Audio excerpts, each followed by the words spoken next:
dos espíritos hoje encarnados na Terra é de entidades inferiores que estão tendo a última oportunidade de se elegerem como espíritos melhores.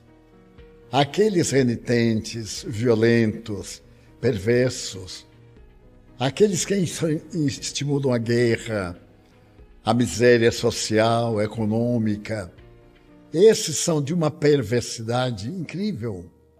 Os que fazem fortuna à custa da miséria alheia, aqueles que traem a confiança da amizade, são espíritos de baixo teor ético e moral. São espíritos, portanto, inferiores, conforme a classificação de Allan Kardec. Para que eles passem para espíritos de boa vontade, necessitam dedicar-se ao bem, esclarecerem-se, procurarem mudar as suas atitudes cruéis, transformando-se em bandeiras de esperança para outros. Então é natural que mesmo agora, quando já começa a grande mudança para o mundo de regeneração, que haja e adiante ainda haverá a presença de espíritos inferiores, porque a Terra ainda é um planeta inferior. Está havendo a mudança, mas não será em um século que a humanidade deixará de cometer os crimes hediondos que ainda hoje pratica. Não será em 2 séculos ou em 5 séculos, como nós podemos fazer uma avaliação histórica. O ano de 1500, o descobrimento do Brasil, matava-se por um pedaço de pão. Hoje, mata-se por uma droga. Naquele período, desrespeitava-se a velhice. A criança era perseguida e assassinada pela ignorância, mas hoje também. A criança de rua, o menino do abandono, o idoso desprotegido, que é que recebe da nossa sociedade? Se nós abrirmos o nosso telefone, penso que veremos o estado lamentável moral da nossa sociedade. Paris, que tanto nos encanta. Se nós formos olhar a Avenida Champs-Élysées, a melhor avenida do mundo, das lojas, das casas de luxo, ao lado da praça mais famosa do mundo, em diamantes, nós vemos barracas do chamado sem-teto. Verdadeiros animais bípedes, fazendo as necessidades biológicas no meio da rua, sem nenhum pudor, sem nenhum sentimento de humanidade. Sob desculpa, é culpa da sociedade. Não, é malandragem também, é preguiça também, porque eu conheço em nosso interior pessoas muito pobres, mas dignas, incapazes de terem as atitudes que os civilizados da Europa, da América, e particularmente do nosso país, exercitam. Eu me recordo das pessoas paupérrimas da cidade em que eu nasci, Feira de Santana. Havia os pedidores de esmola. Havia vergonha de pedir esmola. Quando a Federação Espírita Brasileira criou o Departamento de Assistência aos Necessitados, em 1890, vejam que atraso. Então procurou fazer de uma forma que eles não eram miseráveis, eram necessitados. Não eram pedintes de esmolas, eram necessitados. E necessitados todos somos. Quem não é de uma coisa, o é de outra. Mas se nós olharmos a cultura de hoje, está a mesma coisa. É só passar um sábado, terça, quinta ou sábado aqui em nossa casa pela manhã, para ver nosso departamento Alta de Souza atendendo parte da miséria do Pau da Lima. 500 famílias, na mais absoluta miséria.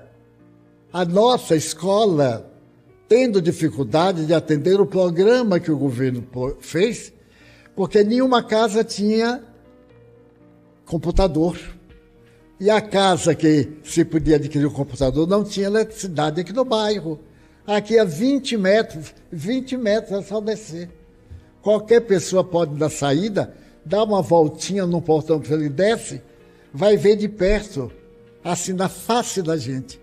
Não houve um progresso moral correspondente ao progresso intelectual, tecnológico, científico.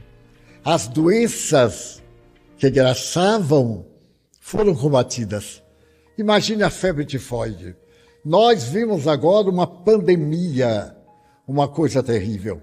E vimos o mundo correr para encontrar uma solução imediata para um vírus que era totalmente desconhecido, porém existente. A tecnologia solucionou, de certo modo, a pandemia, que ainda continua. Em 6 meses, a vacina falsa ou mentirosa, aqui no Brasil a gente nunca sabe o que é verdadeiro, porque uns dizem que é, os outros dizem que é. Eu prefiro que seja, porque eu tomei todas as 3. Não tomei a 4ª porque eu estava muito cansado. Digo, não, a 4ª, se morrer, não faz mal, não. É bom porque eu descanso. E não tive. Quando todo mundo deixou de ter, eu tive. Quando passou aquela onda, e eu digo, graças a Deus eu não tive nada, eu estava. Mas já era na fase suave. Eu digo, venha, querida, agora nós podemos abraçar. Então, o que é que eu tive? Tosse, febre, desencanto, cansaço, Covid. Mas eu digo, não, você não vai fazer isso comigo? Tem tanta gente velha aí querendo morrer e você pegar a mim, um garoto? De maneira nenhuma. E ele me atendeu. Um dia eu estava mal, no outro dia eu estava ótimo. Aí o médico disse, Divaldo, sabe de outra? Eu acho que você ficou bom. Eu acho. Eu digo, e como é que eu sei se você não espirrar mais, se não tiver mais febre? E até, tá. Eu não espirrei mais, não respirei mais, não tossi mais. E estou vivendo, então eu não sei se ainda estou ou se deixei de estar. Tem 1 ano. Mas dizia, que coisa. Houve uma preocupação. Eu tinha que fazer uma viagem. Cadê o atestado de vacina? Como eu já tinha um atestado de vacina antigo para viajar para a Colômbia, por causa de outros tipos de epidemias, foi muito fácil. Então, houve um progresso muito grande tecnológico, não moral. As pessoas aprenderam a despir-se, depois que se haviam aprendido a vestir-se. Primeiro, vestir-se por causa do frio. Porque não é uma questão de estética, não. Ou veste ou morre congelado. Nestes dias passados, na Europa, na América, quantos morreram de frio? Por falta não só de agasalho, que tinha muito, mas de calor. Porque as temperaturas chegaram a 32 graus. Mário esteve nos Estados Unidos há 15 dias e pegou uma temperatura agradável, 35 negativo. E não morreu, que coisa. Então, são experiências maravilhosas. Daí, há espíritos ainda inferiores. Há espíritos que se comprazem na dor da gente. Há pessoas que trabalham para que sejamos infelizes. Há ladrões de gravata que colocam nos apartamentos malas de dinheiro e na porta para pedir esmola. E eles riquíssimos, diz a imprensa, que eu nunca vi nada, mas a imprensa diz que num apartamento tinha 58 milhões de reais, tudo assim novinho, trincando. E o povo aqui no Pau da Lima, morrendo aqui no Pau da Lima, aqui na nossa casa, aí na porta, na escola. Nós descobrimos na escola já superior, do 2º nível, que muitos alunos às 10 horas desmaiavam, 10 da manhã. Mas por que desmaiam 10 da manhã? Porque não tomavam café. Descobrimos que muitos vinham com o almoço de ontem, aqui, numa escola de 1º grau, que ganhou no Enem os melhores lugares, recomendada pelo governo, a Escola Jesus Cristo, a melhor escola particular do estado da Bahia. Nossa, vocês não sabiam, fiquem sabendo, que contribuem para isto. E então, o que fizemos? falamos aqui na reunião e criamos o café da manhã. Então, eles que não tomavam café em casa, hoje muitos vêm por causa do café, que está garantido. 10 horas por causa da merenda, que está garantida. E se dão até o luxo de perguntar assim, o que é hoje? Às vezes eu digo assim, eu não acredito. Por Deus que eu não acredito. Então nós fazemos macarronada, a parmesão, coisa estrangeira. A gente prefere mais, é um chupa-molho. Eu digo, não me façam coisa complicada para meus meninos. Eles adoram bom feijão, um pedaço de carne de chácara. Eu me lembro da infância. Meu Deus, aquele pedaço de carne com aquela gordurinha salgada que a gente comia, levava 3 dias bebendo água, não comia mais. Então, há ainda muita miséria moral. O que é a guerra? Na pergunta 742, Allan Kardec interroga os espíritos. Por que existe a guerra? Resposta ipsis literis.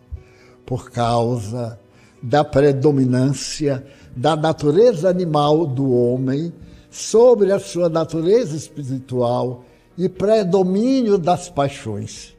Portanto, este homem é primitivo. E quer fazer? Brigar com a ignorância dele? Não, ele não tem culpa de ser ignorante. Iluminá-lo, termos paciência.